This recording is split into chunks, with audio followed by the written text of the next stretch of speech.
Kenapa saya tidak setuju kalau Aceh melepaskan diri dari Indonesia? Kalau Anda melepaskan diri dari Indonesia, saudara, akibatnya apa?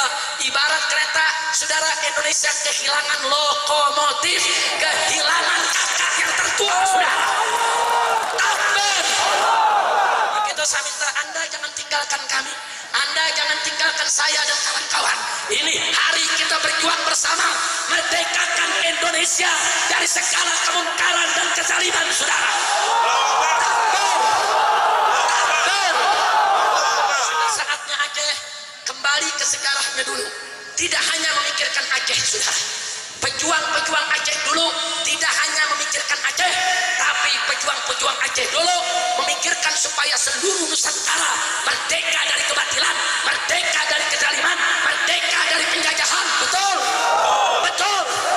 Maka itu saya berharap Aceh ke depan